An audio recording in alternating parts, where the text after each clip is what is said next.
de lo que es importante al final y de lo que nos debe ocupar, y también Javier Arjona, que formas parte de ese movimiento Asturias por Palestina. Buenos días. Muy buenos días, Inés. Buenos días, José Luis. Sí, los valores, ¿no?, que defiende la Coordinadora Asturiana de ONGs y que hace parte de la Plataforma Solidaria Asturias con Palestina. Sí. Claro, madre mía, ¿por dónde empezamos hoy? Porque menudo vendaval de actualidad. Lo que yo tengo claro es una cosa. Esto lleva ocurriendo meses, 2 años ya llevamos, ¿no? Desde 23 meses. 23 meses, y 77 años.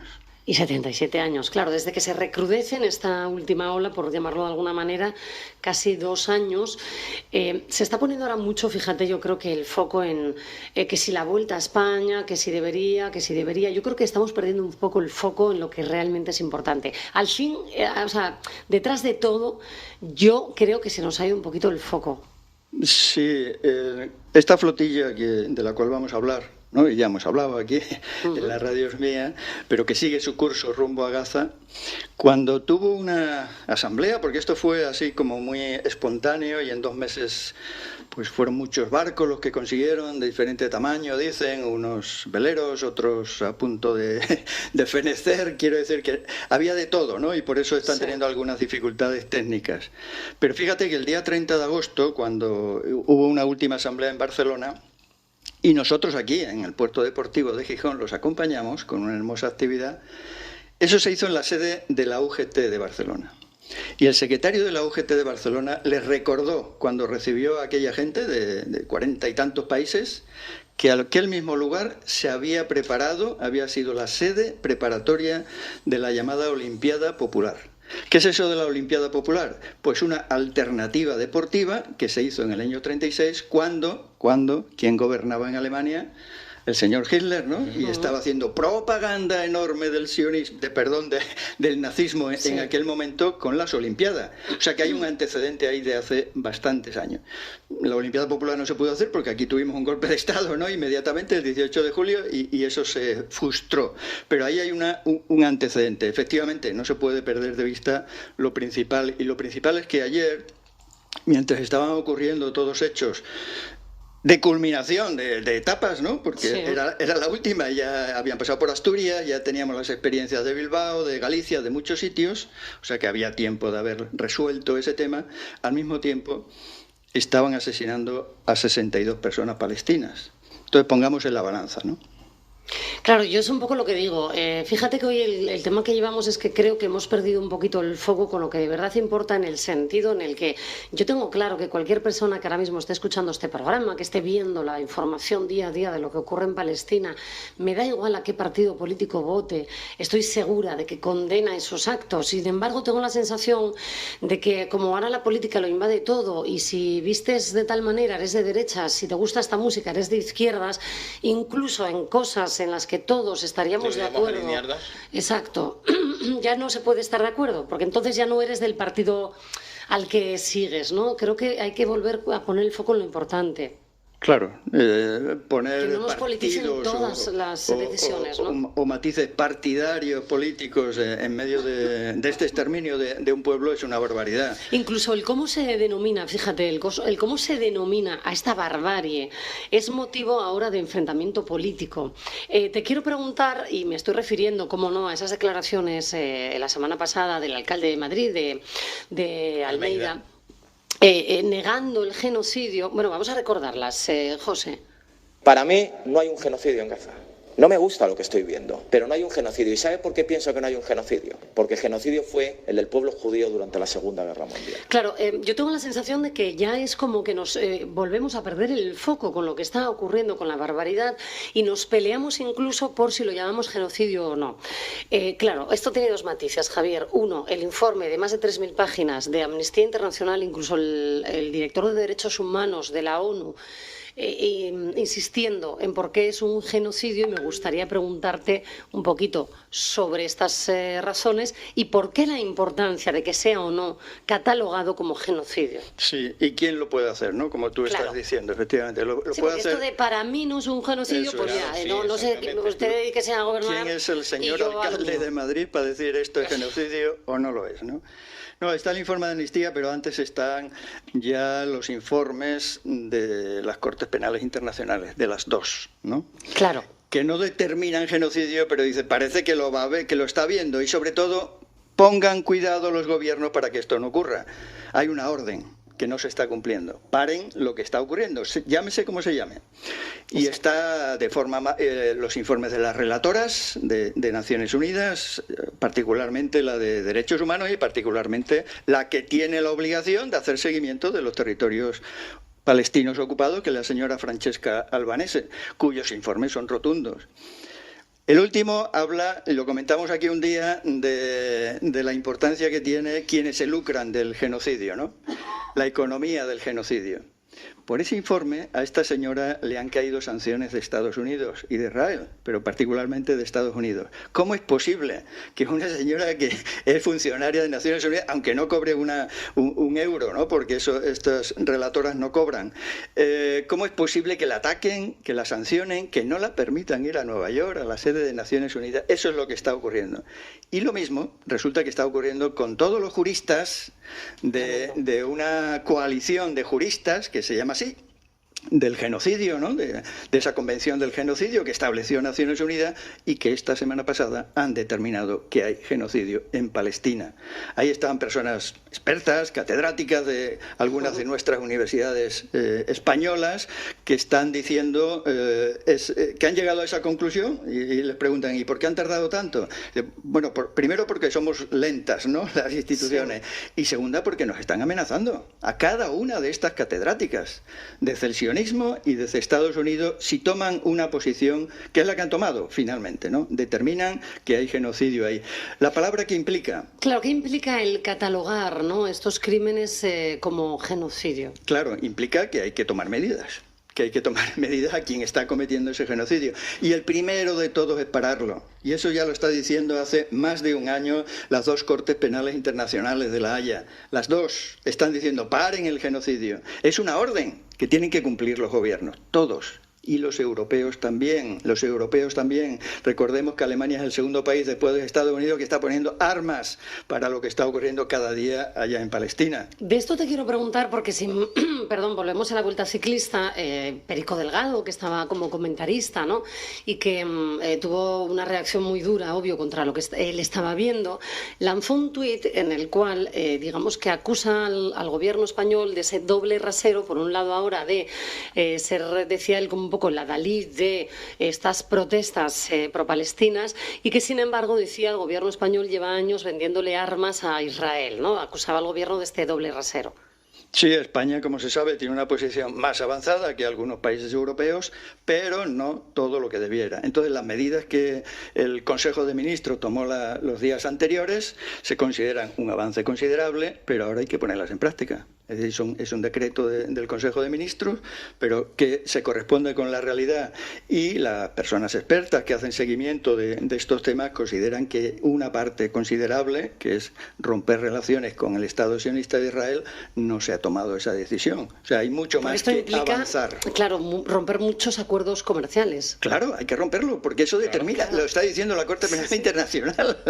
Mientras exista el genocidio, mientras existe ese colonialismo, mientras exista esa ocupación ilegal de territorios, hay que tomar medidas. Es lo que orienta, no es que sea una decisión de los palestinos, es una decisión de las Cortes Internacionales y de la ONU, y por lo tanto hay que hacerlo cumplir. La semana pasada también Naciones Unidas tuvo ahí otra de sus resoluciones, ¿no? Un año anterior había tomado otra que decía, en un año que se acabe todo esto. Claro. Obviamente no se cumplió, ahí está, y esta semana acabamos de ver otra, si reconocen a 2 estados y piden el alto el fuego total. Lo piden 140 y tantos países. Entonces, ¿por qué no se aplica? Esto es una barbaridad, nadie lo negará, lo que está ocurriendo, porque nunca hasta ahora no se había visto en otro conflicto, al menos de una forma, digamos, tan patente. Sí, tan patente, ¿no? Como no se están respetando para nada ni la ayuda internacional, ni dejar que entre, ¿no?, ayuda ayuda a la población civil, cómo están dejando, o más que dejar, están matando de hambre a niños, están utilizando los hospitales, las escuelas como objetivos, ¿no?, de esos bombardeos, y además están matando a los periodistas que tratan de informar al mundo de lo que ocurre. Esto no se había visto en otros conflictos, al menos digo de esta manera, a este nivel, ¿no? Sí. Pero sí hay otros genocidios, pregunto, activos en el mundo, es decir, están ocurriendo otras barbaries en otros lugares del mundo, quizás, yo diría, con menos interés comercial, económico y, por tanto, político, ¿no? Sí, están ocurriendo y están documentados, ¿no? Pero volviendo al inicio de los años 30 y del nazismo y del ataque, ¿no?, industrial a la población judía, a los comunistas, a los homosexuales, a los gitanos, está documentado, ¿no?, absolutamente. En aquel momento, ahora, ¿no?, se vuelve a decir, nadie lo veía, parece que sí, que lo estaban viendo, ¿no? No al nivel de ahora, que lo vemos al minuto y al segundo, ¿no?, a través de las redes, y porque todavía hay gente valerosa en Palestina, en Gaza sobre todo, que lo documenta, a pesar de que los asesinen en número de más de 260 ya, que se dice pronto. 260 periodistas asesinados, ¿no?, en estos 23 meses. Eso es, en estos 23 meses, que antes hay muchos más, ¿no? Nunca había ocurrido a ese nivel, eso está documentado, y los otros genocidios están ahí también estudiándose lentamente en los tribunales internacionales, como es el de los rohinyás, ¿no?, en la antigua Birmania, en el Congo, en las situaciones de ahora, en la situación entre Sudán del Norte y Sudán del Sur. Hay varios espacios geográficos muy importantes con un nivel muy aproximado al genocidio que está siendo documentado. Claro, no tienen la atención mundial. Los países que han sido colonizadores, metrópolis de esas colonias, pues están ocultándolo porque forma parte también del proceso colonizador, sí. y existe la misma urgencia, ¿no?, de detener esos genocidios. Eso es importante también que hablemos de ello, ¿no?, porque no podemos perder el foco solo en una causa, aunque desde luego que esta hay que pararla, ¿no? 11:52, estamos intentando ponernos en contacto con Mauricio Morales, periodista colombiano afincado ya desde hace años en Asturias, que forma parte de esa flotilla de la libertad, la Global Sumud flotilla, que partió ya hace días desde el puerto de Barcelona, lleva atracada, ¿no?, en el puerto de Túnez unos días, y nos iba a contar un poco lo que están viviendo desde dentro. Tenemos problemas, pues lógico y normal, ¿no?, claro, de cobertura en estos momentos. Ahora mismo su móvil, a pesar, ¿no?, de que este fin de semana sí se pudo hablar con él, no estamos pudiendo hacerlo en este momento, pero sí te pido, Javier, que le relates a nuestros oyentes un poco lo que él te contaba desde el barco. Sí, parece que hace unas cuantas horas su compañera Margarita desde España sí pudo conectar con Mauricio, ¿no?